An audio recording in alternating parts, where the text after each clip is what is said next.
Hablar de la historia del ejército romano es hablar de la historia misma de la guerra. Evolucionó desde los primeros saqueos de ganado entre pastores armados con lo que pudieran encontrar, hasta convertirse en un ejército profesional que vivía por y para la guerra. Hoy, en Roma Eterna, nos ponemos castrenses, ya que te voy a hablar del sistema militar romano desde la fundación de la ciudad hasta que Cayo Mario comenzó a reformarlo en el año 107 a.C. Te hablaré de unidades, de equipo, de armas. Formarás junto con las primitivas falanges y con los manípulos republicanos, así que abre el baúl del abuelo y desempolva la armadura porque nos vamos de campaña. Empezamos.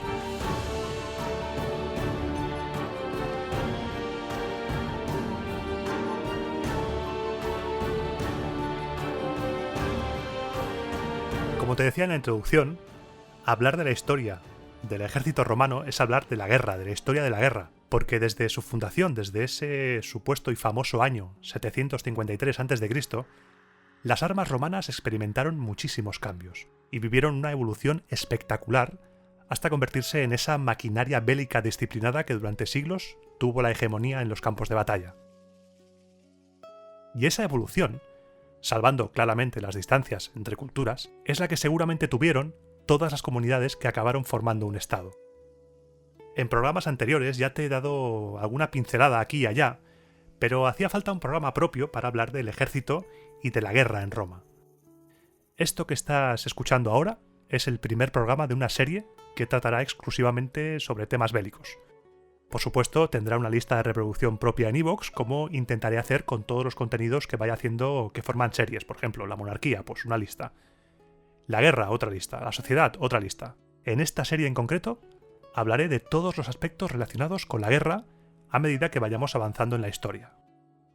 Si estás escuchando esto en el año 2022 o 2023, seguramente haya más programas de esta lista.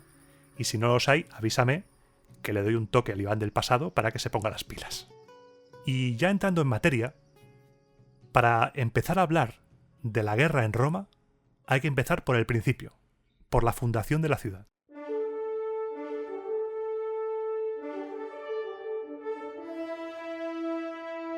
En los programas que siguen la historia cronológica, has sido testigo ya de la evolución que vivió Roma desde esa primera unión de tribus que empezaron a reunirse en las colinas hasta acabar conformando el Estado romano, esa incipiente república por la que vamos ahora mismo.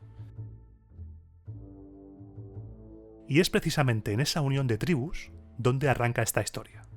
Estamos en el siglo VIII a.C., o antes de la Era Común, como quieras llamarlo. No existe el Estado ahora mismo. No existe nada parecido a un ejército profesional. No existe nada. ¿Sabes la expresión esa de todo esto antes era campo? Pues estamos en ese momento en el que todo es campo. Tan solo existen tu tribu y las tribus vecinas, que pueden ser o bien amigas o bien no tan amigas. Si te llevas bien con tus vecinos, perfecto. Comercias, intercambias bienes, incluso puede que os juntéis para hacer más grande la comunidad, todo guay, pero si no te llevas tan bien, puede que empiecen los problemas. Porque tu tribu necesita comer, necesita resguardarse del frío, necesita sobrevivir, y tú harás todo lo posible por garantizar la supervivencia de esa tribu. Y aquí es donde entra el ejército romano arcaico. Porque si tu tribu entra en conflicto con una tribu vecina, ¿con qué vas a luchar? ¿Quién va a formar tu ejército? Pues lo que tengas a mano. Y el primer ejército romano seguramente estuviera compuesto por lo que tuvieran a mano. Pastores, agricultores, el panadero, los artesanos, ese pesado que no deja de tocar instrumentos raros, todos. Toda tu población en tiempos de guerra se va a convertir en tu ejército. Un ejército que no es profesional, no está entrenado, no va uniformado, no tiene un equipo estándar. En este momento de la historia, olvídate de la gladius, olvídate de la lorica segmentata, olvídate de centuriones dando golpes, nada, olvida todo.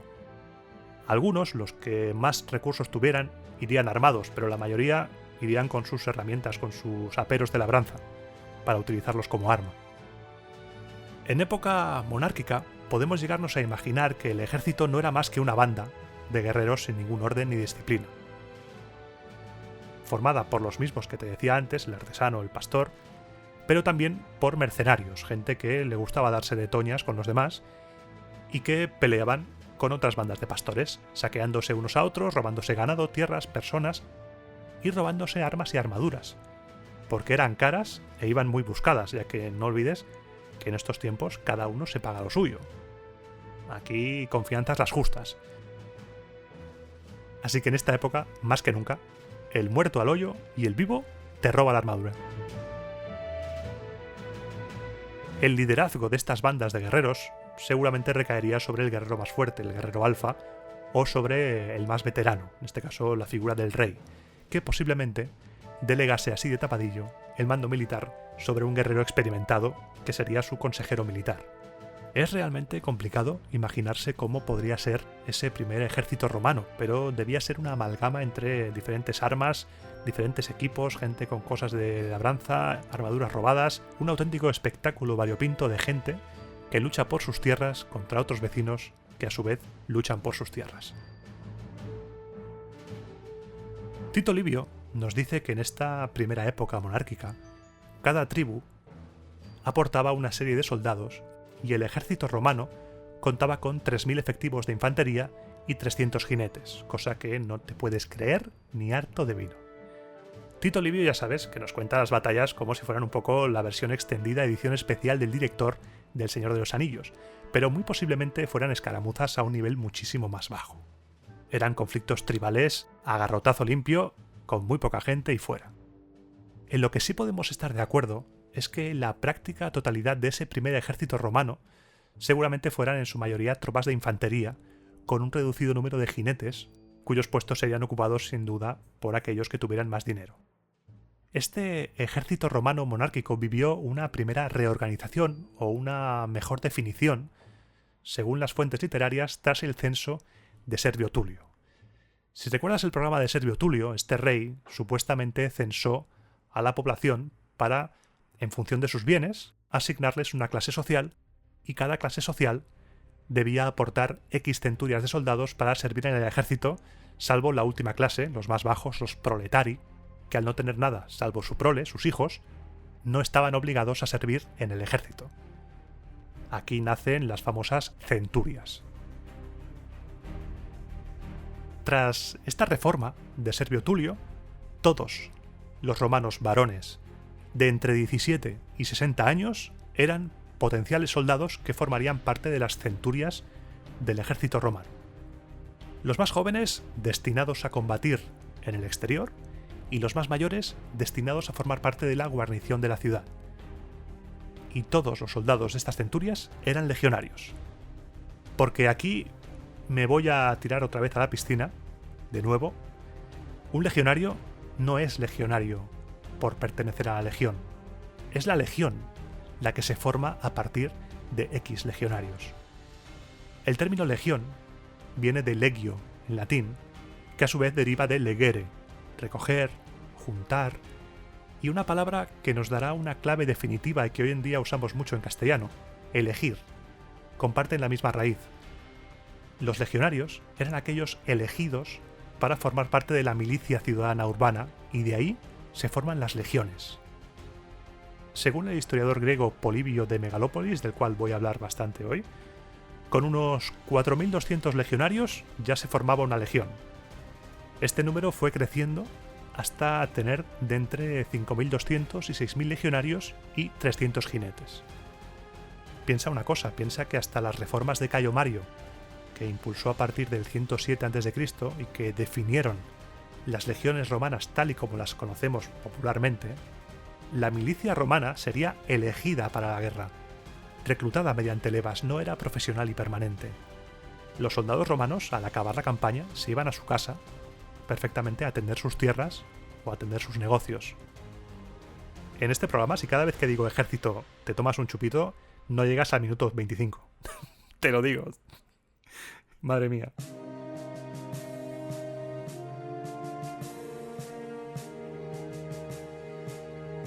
Ahora voy a repasar rápidamente cuántas centurias aportaba cada clase, según la reforma de Servio Tulio.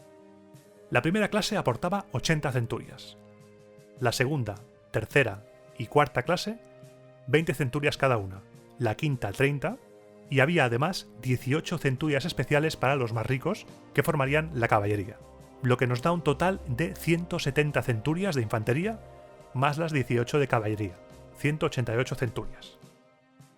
¿Y cuántas personas formaban una centuria? Seguramente pensarás que 100. Pues se llama centuria, pues 100, ¿no? Pues es un poco más complicado. Si buscas en internet o en cualquier sitio, encontrarás que la centuria era la unidad básica del ejército romano. Pero hay que puntualizar la época de la que te esté hablando esa fuente. Al principio, la división por centurias no era más que una división administrativa.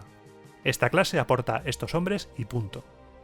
Las centurias no afectaban a la organización de las tropas, porque como veremos, el primer ejército mínimamente serio no se organizaba por centurias, sino que era una falange hoplítica. Así que cada centuria serían los 100 hombres que se aportaban y fuera. Pero cuando el ejército romano pase de ser una larga fila de lanzas en formación de falange a ser manípulos de infantería más pequeños, como veremos, la centuria sí que cobró una importancia capital a la hora de organizarse en el campo de batalla. Y a partir de ahí sí podemos responder a la pregunta de cuánta gente formaba una centuria. Cuando empezaron a ser importantes para la organización militar, las centurias constaban de 60 soldados cada una. Siglos después, cuando el ejército pasó de dividirse en manípulos a dividirse en cohortes, las centurias pasaron de 60 a 80 soldados. Y puede que estés pensando, ¿y por qué los romanos eran tan trolls de llamar centurias a una unidad que no tenía 100 soldados? Realmente no eran trolls. El troll es quien te lo cuenta incompleto, porque una centuria tiene 60 soldados, o 80 más tarde sí, pero son 100 hombres los que componen la centuria.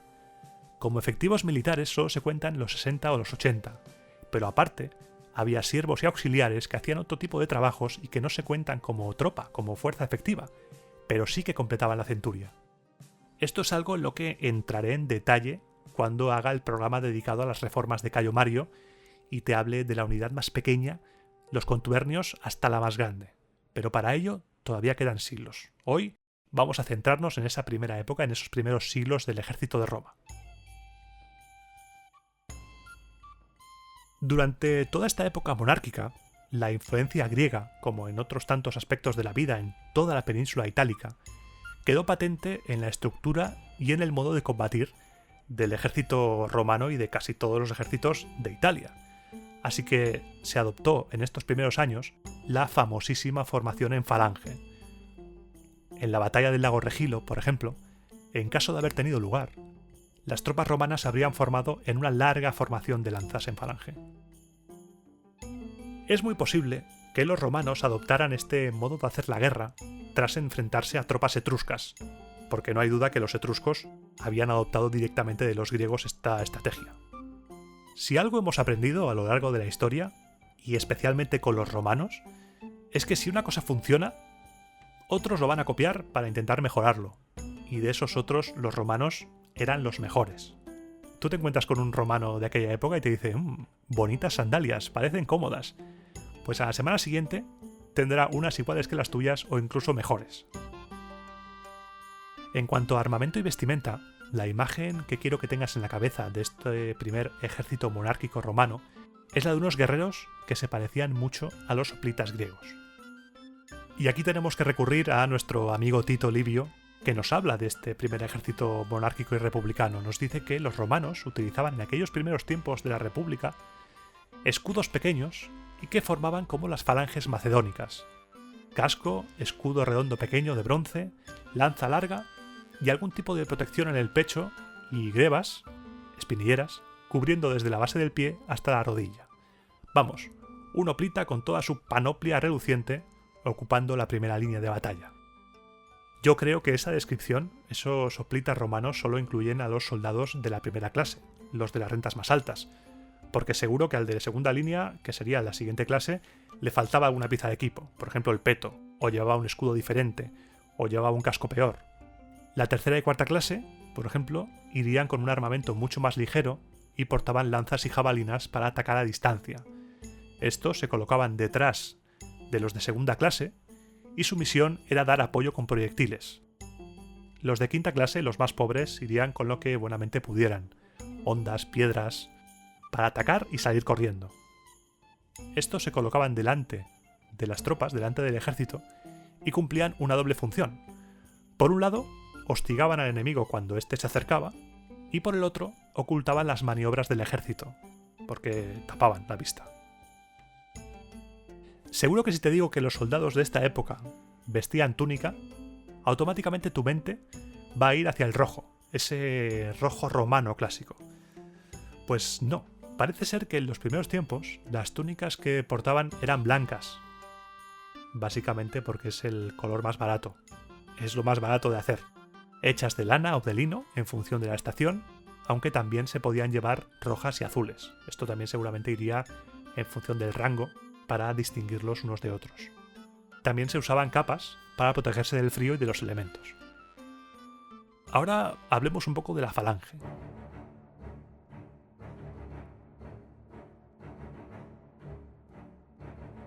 La fortaleza de esta formación en falange reside en su temible frente formado por lanzas largas. Imagínate estar delante de una larga fila de soldados, larga fila, de infantería pesada, armados con lanzas largas, que vienen directamente a por ti, como si de un erizo enfadado se tratase, en una formación cuya profundidad, o sea, el número de soldados que van hacia atrás, que puede haber es de entre 4 y 32, aunque lo normal es que fuera de 8. Eso sí, larguísimo, o sea, a lo ancho, larguísima.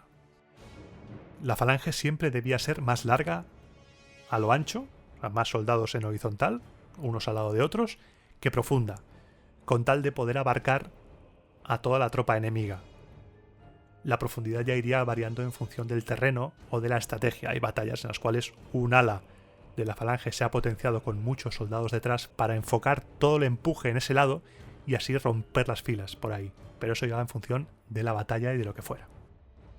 En campo abierto, esta formación era una máquina arrolladora. Pero a Roma le ocurrió una cosa.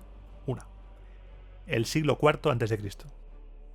Como verás en los programas dedicados a la historia cronológica, no fue un siglo especialmente bueno para las armas romanas, pero sí que fue un siglo, como se suele decir, que forjó su carácter. Cuando algo te va mal, dices, bueno, estos son momentos que forjan el carácter. El siglo empezó torcido, con Breno y sus senones asaltando Roma, y después continuó más torcido todavía con las guerras contra los samnitas. Durante estas guerras samnitas, a las que ya llegaremos, salvo que me estés escuchando en el futuro y ya haya programas sobre ellas, los romanos se dieron cuenta de que la falange tenía un problemón. Cuando no peleaba en planicie, la falange perdía efectividad. Roma descubrió por las malas que no siempre era posible elegir el terreno en el que combatir. A veces hacía falta otras cosas. Amiga, date cuenta, la falange no es lo suficientemente efectiva. Si la batalla te pilla en mal terreno, estás vendido.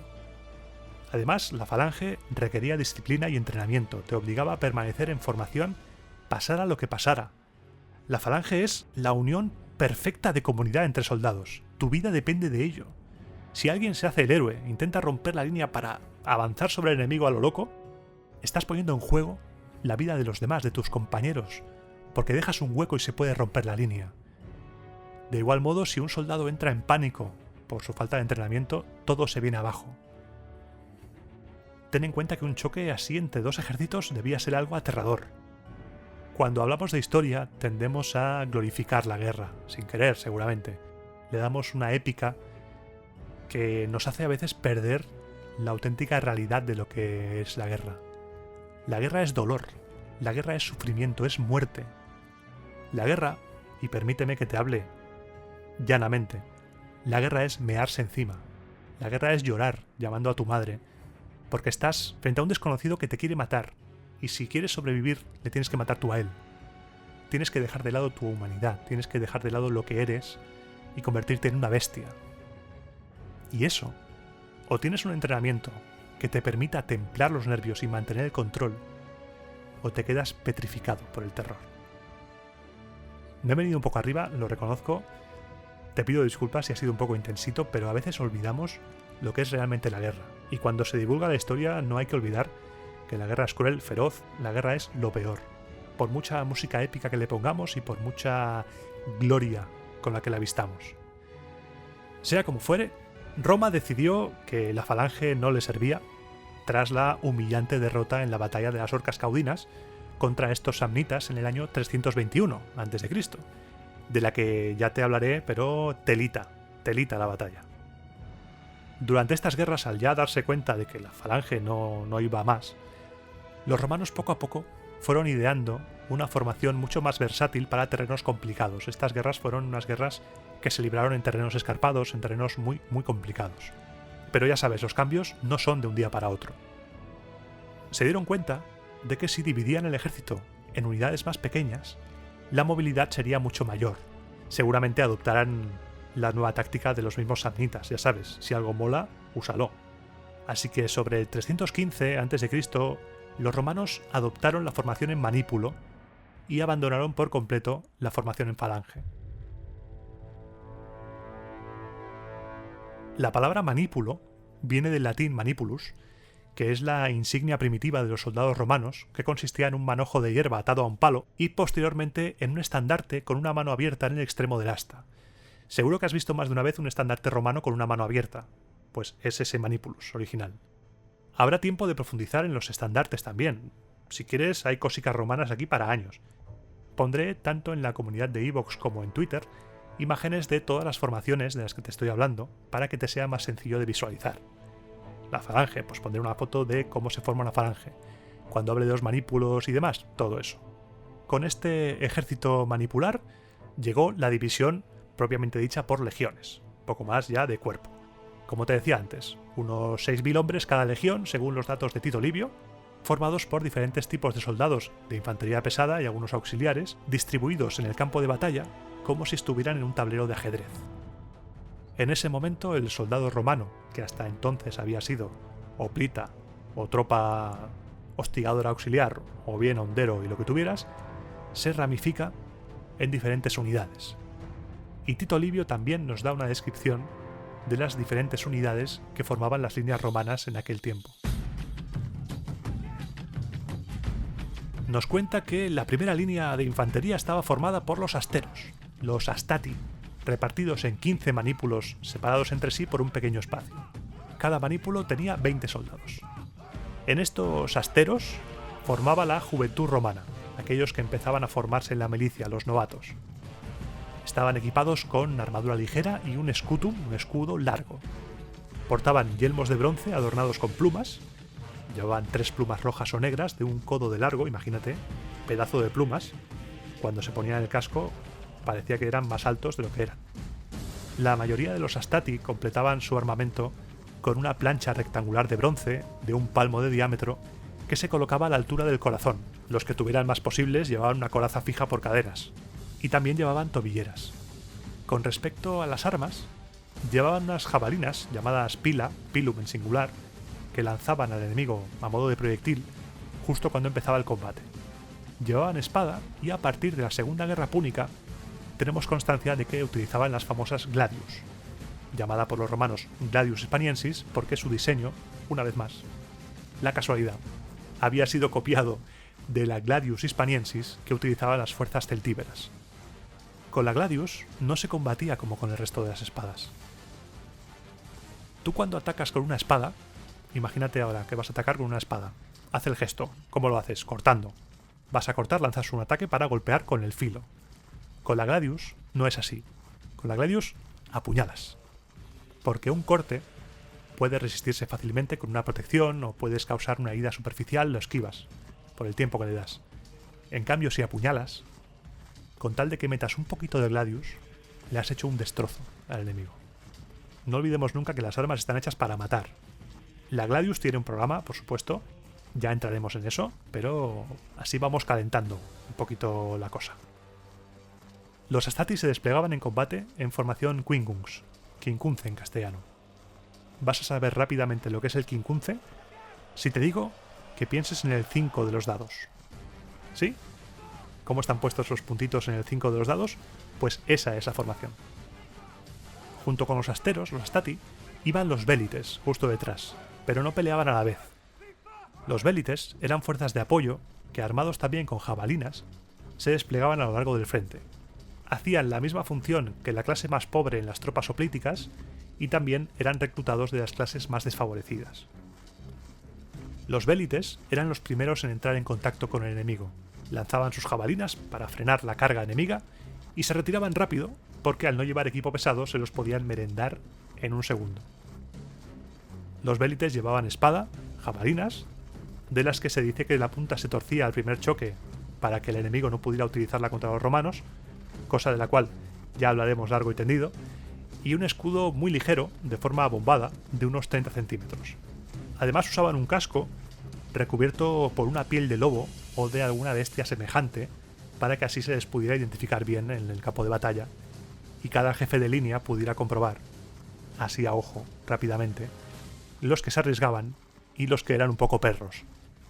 Me imagino ese centurión, oye mira, ese vélite con casco de mapache salvaje ha peleado bien, ¿eh? Sí, muy bien. Detrás de los Astati había otros 15 manípulos de hombres ya un poco más curtidos, de mayor edad, que recibían el nombre de príncipes. Estos príncipes rondarían los 30 años y su equipamiento era prácticamente idéntico al de los Astati, salvo por la protección. Los príncipes estaban mejor protegidos, no llevaban una placa en el pecho, llevaban una cota de malla, una lorica amata, y portaban también el clásico scutum, un pilum o varios para arrojar también antes de entrar en combate, y también, tras la Segunda Guerra Púnica, blandían un gladius. Cuando pienses en las guerras púnicas, piensa en estos soldados. Tras los príncipes iban los triarios. Los triari eran los soldados veteranos, eran los perros de guerra de la legión manipular, armados con lanza larga, espada corta y gladius cuando fue adoptada. En lugar de ser 120, como los Astati y los príncipes, eran 60. Llevaban también plumas en el casco y eran como una especie de evolución del hoplita. Tito nos cuenta que cada unidad iba acompañada por 2 centuriones y un portaestandarte que llevaba una piel de lobo o de oso con el fin de infundir terror en el enemigo. Este signífer, el portaestandarte, debía ser además alguien valiente y que fuera bien considerado entre los soldados. Era un puesto muy importante. Es fácil imaginarse entonces una batalla, cómo empezaba una batalla. Los Astati empiezan el combate. Si los Astati no consiguen derrotar al enemigo, abren sus filas, retroceden paso a paso mientras avanzan los príncipes en los espacios libres. Los príncipes toman el relevo y se hacen con el peso del combate, mientras los Astati se quedan detrás. Los triarios, mientras tanto, esperaban su momento, con las lanzas en alto, apoyadas en el suelo, ofreciendo una imagen terrible de ejército erizado de puntas rodeado de una empalizada.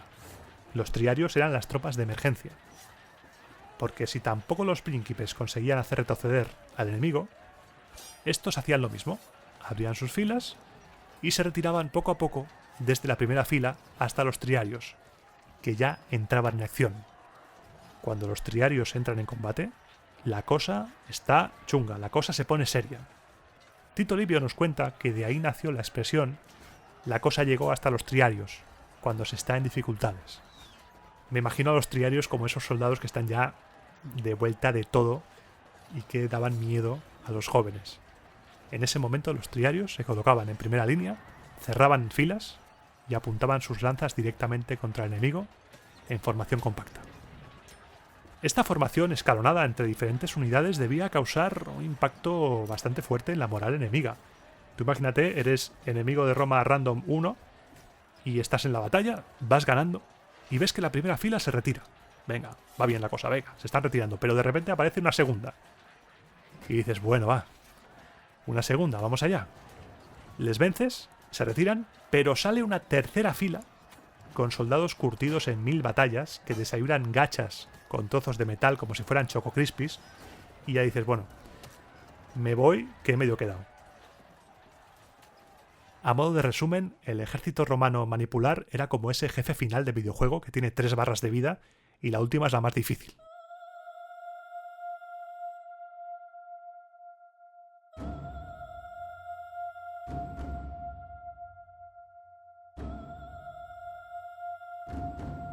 Antes he mencionado de pasada a los centuriones. Los centuriones estaban al frente de las centurias, como podemos deducir por su nombre, y eran el alma de las legiones.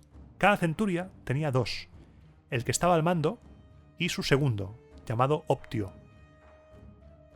El Optio, se situaba detrás de la centuria, uno delante y otro detrás.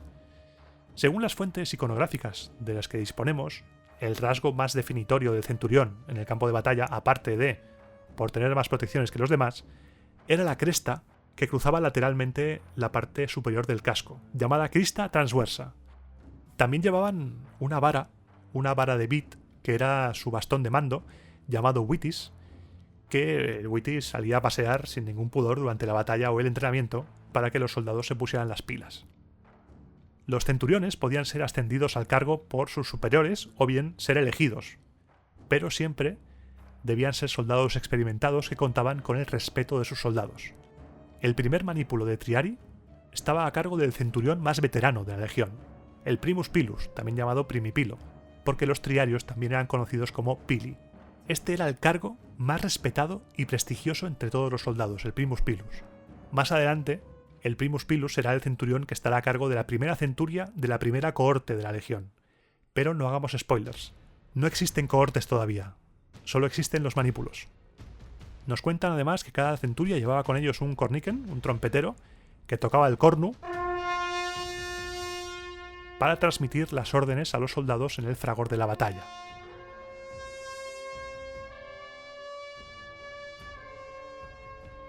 El cornu era como una trompeta muy parecida a la buquina, de donde viene nuestra palabra bocina, que se enrollaba sobre sí misma. También cada legión tenía 300 equites, divididos en 10 turmae de 30 hombres cada una. Cada turmae estaba comandada por 3 decuriones, con un optio como segundo al mando. Esta parte de la descripción del ejército por parte de Polibio me gusta mucho, porque no se corta un pelo. Aquí Polibio lanza los dardos contra Roma con estilo, pero te la tiro. Dice que el equipo de los jinetes romanos no servía para mucho, y que directamente lo copiaron de los griegos, porque el suyo era inútil. Y te cito textualmente: ellos, más que cualquier otro pueblo, cambian fácilmente sus costumbres e imitan lo que es mejor que lo suyo. El meme es real. Es durante este periodo en el que las legiones adoptaron la costumbre de establecer un campamento al final de cada día de marcha, rodeado con un foso y una empalizada, para poder ser defendido y evitar cualquier sorpresa nocturna. La descripción más precisa que tenemos de un campamento romano, y cuando digo precisa es muy precisa, nos la da este hombre, Polibio de Megalópolis, que por cierto, lo he mencionado 3 veces ya o 4, pero ten cuidado si buscas Polibio en Google, porque la foto que sale es de un busto de Cicerón. Ten cuidado. Como te decía, es muy precisa. He intentado meterla en este programa, pero era demasiado precisa y se me iba la hora, se me iba el tiempo. Así que dedicaré un programa especial a los campamentos romanos, porque la descripción de Polibio, tela. Las distancias, dónde está cada tienda, cómo se coloca cada tienda, está muy bien. Lo que me interesa de Polibio para este programa es que nos describe cómo se produce el reclutamiento del ejército, cómo se reclutan las levas. Nos interesa porque vivió en una época justo anterior a las reformas de Cayo Mario, y lo que describe afecta al ejército manipular republicano. Nos cuenta que una vez elegidos los cónsules se nombran a los tribunos militares. Estos tribunos eran 14 elegidos de entre los hombres que han cumplido un mínimo de 5 años en el ejército y 10 de entre aquellos que hayan servido ya 10 años en la milicia. En ese momento los cónsules anuncian al pueblo reunido en asamblea el día en el que se deberán presentar todos los romanos en edad militar, y llegado el día todos tienen que acudir a Roma para realizar la leva. Los tribunos militares se reparten entre cada legión según la antigüedad. Por ejemplo, de los más antiguos, los 2 primeros a la primera legión, los 3 siguientes a la segunda, los 2 siguientes a la tercera y los 3 últimos a la cuarta, porque Polibio nos dice que la mínima leva a realizar es de 4 legiones siempre. Si no vas a reclutar 4 legiones, quédate en tu casa. Una vez repartidos todos los tribunos de manera que todas las legiones tengan el mismo número de oficiales, se sortean las tribus y cada legión va cogiendo por orden un soldado de cada tribu de forma cíclica hasta que cada legión tiene un número de soldados similar. Cuando se llega al número decretado, que según Polibio es de 4.200 soldados, llegando a 5.000 si la situación es de extrema gravedad, se da paso a la elección de la caballería. La caballería la elige el censor, según las fortunas personales, como te dije antes. Cada legión 300 jinetes. Una parte de estos jinetes ya tendrán su propio caballo, pero los que no lo tuvieran lo recibirían del Estado. Después del alistamiento, los tribunos de cada legión reúnen a sus respectivos soldados y comienzan los juramentos. En ese momento, todos los soldados, de uno en uno, juran que obedecerán a los oficiales y cumplirán sus órdenes. Y mientras este juramento se lleva a cabo, los cónsules envían un aviso a las diferentes ciudades aliadas que participen en la campaña, si las hubiere, diciéndoles el número de soldados que necesitan, el día y el lugar donde han de acudir, el punto de encuentro. Una vez tomado el juramento, los tribunos militares informan a cada legión de la fecha y el lugar en el que deberán presentarse los hombres e inmediatamente les mandan a sus casas. No te reclutan y te vas, no. Te reclutan y dicen, ok, tú perteneces a la legión X, la que sea, y tienes que estar tal día en este lugar. Vete a tu casa, descansa, haz lo que tengas que hacer con tus negocios para dejarlos atados, lo que sea, tus tierras, tal, porque ese día tendrás que ir a la legión. Llegado el día, los tribunos se dedican a repartir a los soldados por las clases que te he comentado antes. A los más pobres los mandan a formar con los vélites, los novatos con los asteros, los que tienen un poco más de edad y de experiencia con los príncipes, y los más veteranos con los triarios. De Polibio sabemos cómo se reparten numéricamente. Cada legión tiene 600 triarios, 1.200 príncipes, 1.200 asteros y los que sobran, vélites. Si la legión supera los 4.200 hombres, se hace una redistribución, pero nunca se toca el número de triarios. Los triarios siempre serán 600. Esta estructura, de Astati Principes Triari, se mantendrá varios siglos hasta su desaparición, tras las reformas de Cayo Mario, que empezó en el 107 a.C., que dieron lugar al nacimiento del ejército profesional romano. He creído conveniente establecer esta frontera entre el ejército pre-Mario y post-Mario, porque así a nivel mental lo tenemos todo mucho más claro. Quedan muchos años todavía hasta que lleguemos a las cohortes, a los legionarios como los conocemos, los de Asterix y Obelix, esos, a Testudo. Quedan muchos años. Y como este es el primer programa que dedico a la guerra como tal en Roma, quiero también hablar un poco de la guerra como institución social en la antigua Roma. La guerra en Roma, como puedes imaginar, era una constante. Defensa de territorio, conquista de tierras fértiles, controlar rutas comerciales. Esto obligaba a Roma a estar continuamente en guerra, y esta guerra estaba sometida a una serie de reglas religiosas y jurídicas. La guerra además tenía un ciclo natural. Se combatía de la primavera al otoño. El comienzo y final de la temporada guerrera, en marzo y en octubre, estaban sometidos a un conjunto de ritos y ceremonias cumplidos por sacerdotes especializados, llamados salios, que eran responsables de la purificación de las armas, de los caballos, de todo lo que se iba a usar en campaña, para que tuvieran la protección de los dioses. Porque en Roma, la guerra y la religión tienen una conexión muy íntima. La guerra es casi un fenómeno religioso. El jefe militar se considera dotado de una virtud mágica, de un poder, que se traduce en la obtención de la victoria. Es, además, el único que posee el derecho de tomar auspicios, lo que le convierte en interlocutor directo con los dioses. Es el intérprete de la voluntad divina, y debe estar atento a los signos que anuncian victoria, pero también a los que pueden anunciar que todo se vaya al garete. Desde el punto de vista religioso, esa figura es clave. Así que antes de comenzar una campaña, era costumbre que el comandante pronunciara los votos, los vuota, enumerando los sacrificios y los juegos a los que tendrán derecho los dioses en caso de victoria. Celebraré X días de juegos si me concedéis la victoria. Es como cuando le prometes a la Virgen ir de rodillas a algún monasterio si gana tu equipo de fútbol, pero a lo bestia. Aparte de los vota, también se podía utilizar una devotio en caso de estar en situación desesperada.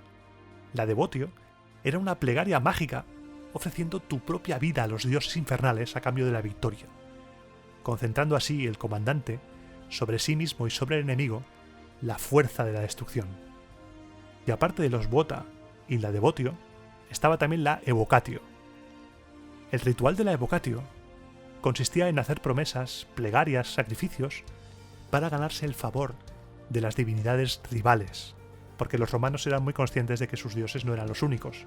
Cada pueblo tenía sus dioses a los que adoraba y les hacía ritos con tal de ganarse el favor. Así que esta evocatio era un ritual para intentar ganarse el favor de los dioses del enemigo. Y te he traído un ejemplo de devotio sacada directamente de la obra de Tito Livio, que me parece una maravilla, a mí me gusta mucho.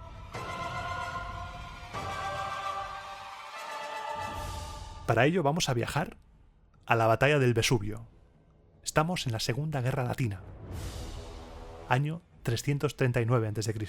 Sí, los latinos seguían ahí dando la vara R que R. Eran cónsules Publio Decio Mus y Tito Manlio Imperioso Torcuato. Las tropas del ala izquierda, al mando de Publio Decio, empezaban poco a poco a retroceder ante el empuje del enemigo. Si su ala caía, el ejército romano entero se vendría abajo y la derrota sería total. En ese momento de máxima desesperación, Publio Decio Mus llamó al pontífice máximo, Marco Valerio, diciéndole: «Maldita sea, necesitamos la ayuda de los dioses. Vamos, pontífice público del pueblo romano. Vete dictándome las palabras con las que ofrecerme en sacrificio en favor de las legiones». Publio Decio se tapó la cabeza con su toga pretexta, ofreciéndose él mismo en sacrificio, pronunciando las siguientes palabras que le iba dictando el pontífice máximo: «Jano, Júpiter, Padre Marte, Quirino, Belona, Lares. Dioses no venciles, dioses indígetes, dioses que tenéis poder sobre nosotros y sobre los enemigos. Y vosotros, dioses manes, os ruego y suplico, os pido perdón, os pido que propiciéis al pueblo romano de los quirites fuerza y victoria, y que a sus enemigos les provoquéis terror, pánico y muerte. Tal y como he proclamado con mis palabras, ofrezco en sacrificio juntamente conmigo a las legiones y las tropas auxiliares de los enemigos, a los dioses manes y a la tierra». Hecha esta devotio, saltó armado sobre su caballo y se lanzó sobre el enemigo, sembrando el pánico entre las tropas latinas. Gracias a ese sacrificio, sus tropas se recompusieron, los latinos entraron en pánico y el ejército romano obtuvo la victoria.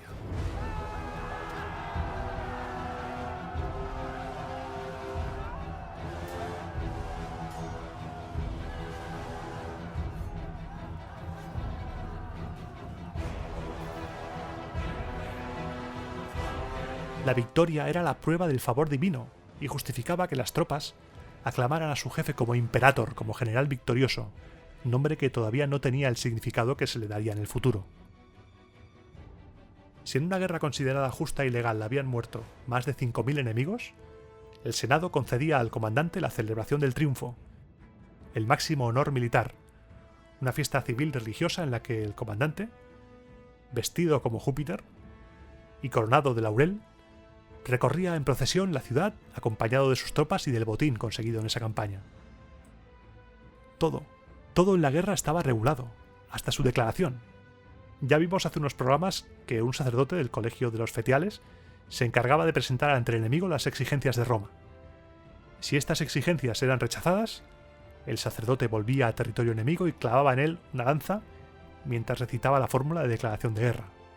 Para los romanos, toda guerra debía ser justa, debía ser declarada según unas reglas.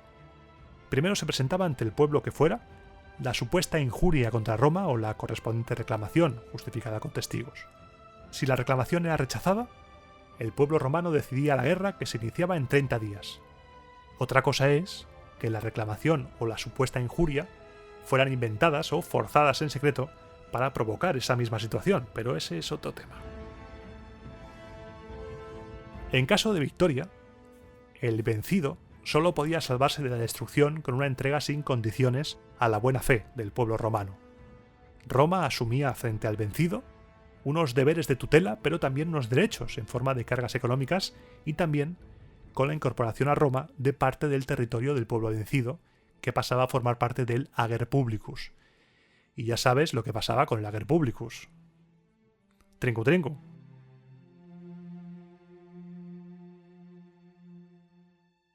Las guerras púnicas pusieron al límite las capacidades de la Legión manipular y se le fueron viendo las costuras.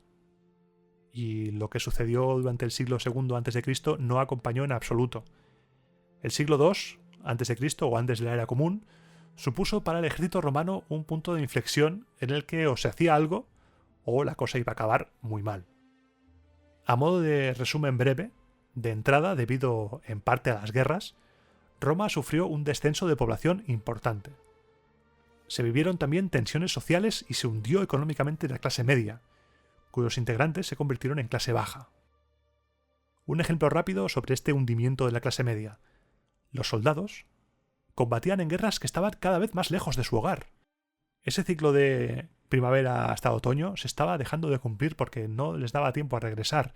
Cada vez estaban más lejos, con lo que peligraba cada vez más aquello que les hacía ganarse el pan. Si te tiras 3 años de campaña, igual cuando vuelves no hay nada. Y muchos cayeron en la ruina. Este empobrecimiento de la clase media fue fatal para la milicia, porque la gente se había empobrecido tanto que no tenían dinero para pagar su propio equipo. Esto hizo que el Estado tuviera que proveer de equipo a los soldados, salvo a las clases más altas, que eran los que todavía podían pagarlo. En época de nuestro nuevo amigo Polibio, las diferencias entre Astati, Pérínquipes y Triari se fueron desvaneciendo poco a poco, porque la gente no podía pagar el equipo, y se hizo urgente una reestructuración profunda del ejército. Una reestructuración que llegaría con Cayo Mario, pero de la que te hablaré en otro programa, porque el objetivo del programa de hoy es que te hagas una imagen mental de cómo posiblemente fueran los soldados en la época de la monarquía y en la época de la república. Porque quiero que cuando te hable de los conflictos que se van a suceder en los diferentes programas que sigan la historia cronológica, tengas esa imagen al momento de cómo son los soldados que combaten. Para que así puedas vivir con mucha más intensidad, con mucho más realismo, la historia de Roma desde la república, desde esa joven república incipiente que tiene que pelear con todos para hacerse un hueco en el Lacio, hasta convertirse en una potencia bélica que desplegará sus alas y abarcará todo el Mediterráneo.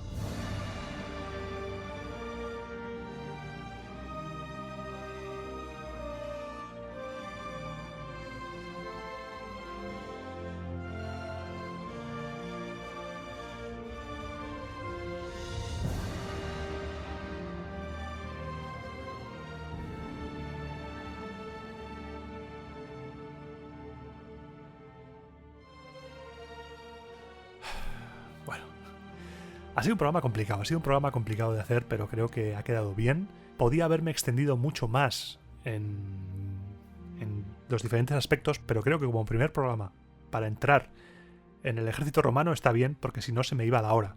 Se me iba el tiempo, pero mucho. Y a veces tengo que ceñirme a lo que realmente quiero hablar.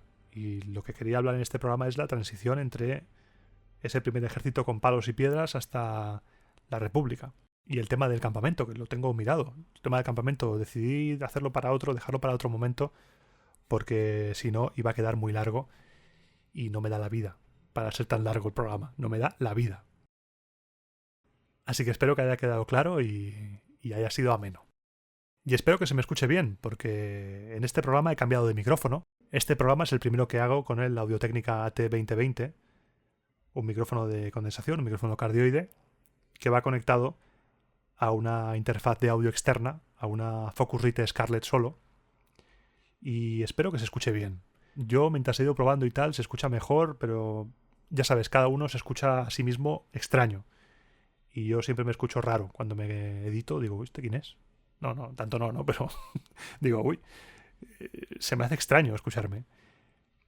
Así que espero que se oiga bien, espero que haya sido un salto de calidad a mejor. También te digo, es mucho más barato que el Blue Yeti. El Blue Yeti me costó, a ojo te digo, 180 o 185 euros o así, más o menos. Y este me ha costado, no llegaba a 90. Lo que sí, claro, luego el gasto también tienes con la interfaz de audio externa, pero es lo mismo. O sea, ambas cosas me han costado menos que el Blue Yeti. Pero necesitaba dar el salto a este tipo de micrófonos para probar, porque a veces con el Blue Yeti me daba cosas raras, me hacía cosas raras y digo, ¿qué está pasando? Cuando me editaba decía, uy, he tenido que regrabar muchas cosas porque había ruidos raros. Así que si se escucha bien, yo estoy contento. También he cambiado porque yo tenía el Blue Yeti directamente conectado a un brazo articulado, que me ha servido el mismo brazo. Pero también encontré por Amazon baratillo, ni 20 euros llegó, una araña que lo que hace es, lo pones el micrófono ahí y evita que coja vibraciones. Queda chulo y parece ser que está bien, porque ahora mismo estoy sin editar, nada, y se escucha bastante bien.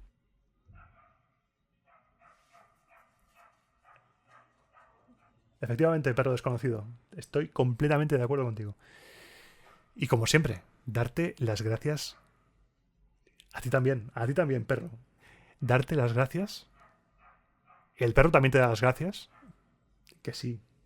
Por escucharme, por los mensajes, por el apoyo. Muchísimas gracias, de verdad. Porque sin ti esto no existiría.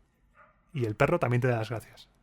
Y gracias también a Sergio, el director del Descampado, por dar su voz a Publio Decio Mus y esa fantástica plegaria antes de lanzarse contra los latinos, que ha sido como siempre un placer contar con él y que recientemente ha celebrado el 5º aniversario del podcast. Por favor, escúchalo si no lo has escuchado. Es un podcast espectacular. Y no porque yo colabore, que aunque no colaborase, también yo antes de colaborar con él era fan del Descampado. O sea que ahí he vivido la transición de ser fan del Descampado a colaborar y a ser amigo de Sergio. Es como, oye, Dios mío, soy amigo de este hombre. Un poco fangirl también, sí soy. Y 5 años que se dice pronto, ¿eh? Y durante un año así estuvo haciendo... Creo que un año estuvo haciendo programa semanal. ¿Estamos locos o qué? Hay que tener valor, ¿eh? Para hacer un programa semanal. Mis respetos, mis dieces, me descubro, sí, ante él, porque es un genio. Por si me escucha, ya sé que no le gusta que le dore tanto la píldora, pero es que es así. Y como siempre, recordarte las vías de contacto. Puedes contactar conmigo por email en romaeternapodcast@gmail.com o bien por Twitter en @romaeternafm, o también puedes comentarme lo que quieras en los comentarios del audio. Como siempre, será un placer intentar responder a todos los comentarios, intentar responder a cualquier pregunta que tengas de cualquier cosa. Siempre será un placer responder cualquier cosa que me quieras plantear. Y si crees que merece la pena destinar una pequeña parte de tu dinero a este podcast, no olvides que puedes hacerlo de varias maneras. Puedes, o bien, invitarme a un chupito de garum en la plataforma Ko-fi, de la que te dejo el enlace en la descripción de este audio, o bien puedes suscribirte apoyando económicamente el canal, que la suscripción es gratuita, pero puedes apoyar económicamente el canal desde 1,49 € al mes, que dices, bueno, te suscribes un mes, luego te das de baja, pues ese apoyo ahí mínimo queda, o si quieres quedarte el tiempo que quieras, estás invitado y formarás parte de la guardia pretoriana del podcast, a la cual a veces le voy escribiendo y le voy contando un poquillo más los entresijos del podcast. La suscripción gratuita aporta las alertas cada vez que subo un programa, los mensajes de la comunidad, el mismo contenido, ya sabes, no voy a cribar entre usuarios bien y usuarios mal, el contenido del podcast no va a estar partido en dos, mientras esté en mi mano no lo estará, pero sí que las personas que apoyan económicamente el canal merecen que cuente un poco más en profundidad, en detalle, cómo se hacen las salchichas del podcast, cómo va esto. Así que, dicho esto, y sube la música, súbela, ahí. Así que dicho esto, y poniendo la música, me voy a despedir. Los 2 siguientes programas, ya sabes, seguimos la historia cronológica de Roma, se pone interesante la cosa, se pone bastante interesante, y te espero en 15 días, pasaré lista, en el siguiente programa de Roma a Eterna.